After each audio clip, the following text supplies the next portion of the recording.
everyone, and welcome into another Yu-Gi-Oh! Deck profile. It's our first one in a long time. Last member of the Big Five, and it's Leichter, and that is coming up. Right, let's get into Leichter's deck profile, shall we? Of course, one of our Big Five members. He plays a deck master, and his ace monster of this profile is Jinzo. So Jinzo is a machine/effect monster, an iconic monster from the Yu-Gi-Oh! Series. Attack with 2400, 1500 defense, machine/effect monster. Trick cards and their effects on the field cannot be activated. Negate all trap effects on the field. So phenomenal card, sort of locks out a lot of cards, really. A very good card for Leichter to have. So next up, we have 3 copies of the Satellite Cannon. So Satellite Cannon is a very interesting card. Machine/effect monster, attack of 0, defense 0. You think, why not? Is this good? But the effect reads as follows. This card cannot be destroyed by battle with a level 7 or lower monster. During each of your end phases, this card gains 1000 attack. If this card attacks, its attack is returned to 0 after damage calculation. So you obviously want to build it up a little bit, like over the phases of the duel, and get somewhat of an attack off with it at the very least. But yeah, very interesting card in Satellite Cannon. Next up, we've got a very interesting card. It makes its return to a profile, and that is Cyberjar. Cyberjar is a very broken card, 900 attack, 900 defense. I believe it's still banned in real life card game. Rock/effect monster. Basically a flip effect monster that destroys all monsters on the field. Then both players reveal the top 5 cards from their decks. Then they special summon all the monsters that are level 4 or lower, and face up or face down defense position. And any of the remaining cards get added to the hand. So it's sort of board wipe, but it just means the next 5 cards that are revealed get added to the hand or special summoned onto the field. Pretty good card for Leichter there, I feel. Next up we have another very interesting card, and that is Dream Sprite. So Dream Sprite is a plant/effect monster with 300 attack, 200 defense. When attacked by your opponent's monster, special another one of your monster cards and designate it as the attack target during calculation only. So that's a pretty useful sort of situational card there. Sorry if I was a wee bit slow reading that card. But anyhow, Dream Sprite, we've got 3 copies of that. A lot of 3-ofs in this deck because it's very hard to make up a profile for Leichter, but we will run with that. 3 copies of Fire Princess.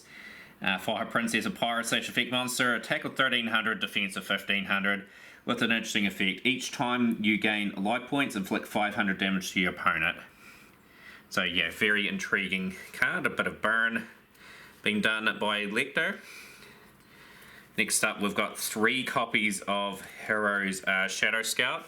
So Hero's Shadow Scout is an intriguing card, fiend/effect monster of attack 650, 500 defense. Another flip effect monster. Your opponent draws 3 cards. Both players check the cards, and any magic cards amongst them must be immediately sent to the graveyard effectively. So yeah, very interesting card. This is one of my older Start Deck Pegasus cards. Yeah, immediately discarded. So it'd be useful against, say, a Sky Striker player or something like that if you were to play that modern. Next up, we have 3 copies of the Injection Fairy Lily. So the Injection Fairy Lily has a very fascinating effect. Kind of one of those iconic waifu sort of cards. 400 attack, 1500 defense, spellcaster/effect. If this card attacks or is attacked during a damage calculation in either player's turn, you can pay 2000 life points once per battle.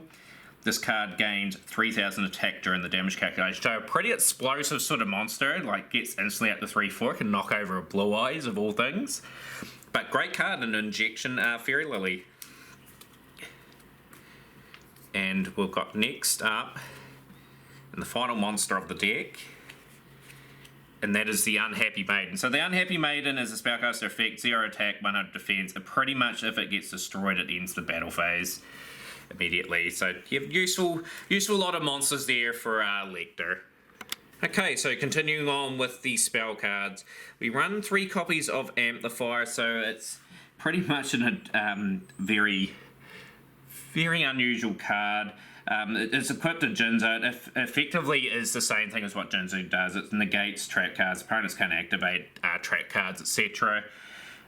It's a card that's just pretty much filler in the Leichter deck profile. Next up, we run 3 copies of Emergency Provisions. So we want to give Leichter a bit of a life point gain in his deck, just because he's got a few weaker monsters than the other big 5 members.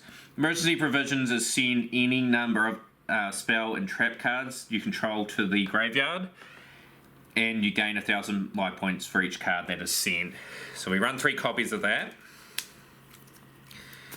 Another interesting card that we're about to get. Took me a while to get this card too, and it's Sebik's Blessing. Sebik's Blessing is a very cool card.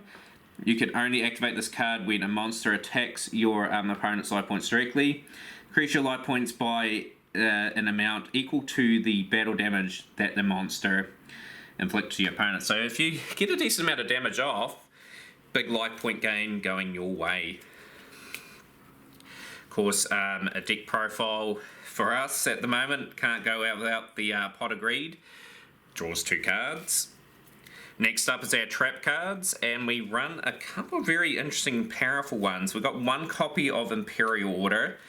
Imperial Order has been errated so many times in the history of in real life Yu-Gi-Oh! And it is a continuous trap, for those that don't know. As long as this card remains on face up on the field, negate the effects of all magic cards, pay 700 life points during each of your standby phases. If you cannot, this card is destroyed. So if you get Jinzo on the field along with Imperial Order, you lock out 2 of the 3 sort of things that the opponent can do. So very strong card to go into the Leichter profile. Next up, we run 2 copies of Regulation of Tribe.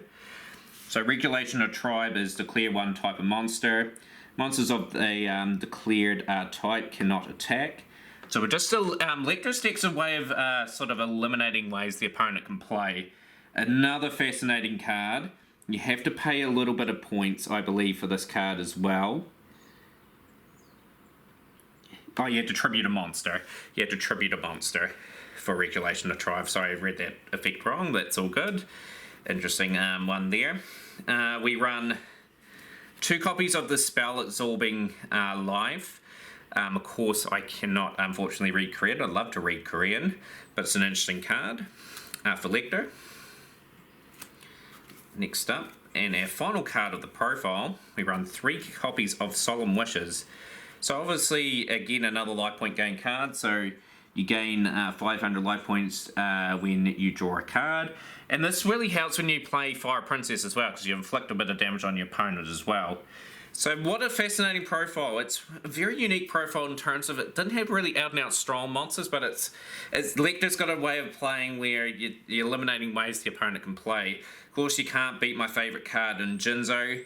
Sorry, in between the waits for the long profiles there. The next profile for us will be Gozabora Kaibo with Serenity Wheeler done, hopefully for the virtual world, and then we can move on to the Waken the Dragons arc. So looking forward to showcasing them. Like this one, smash the like button, and all the other ones as well. It really helps the channel grow. Hopefully enjoyed the profile, and we'll see you next time.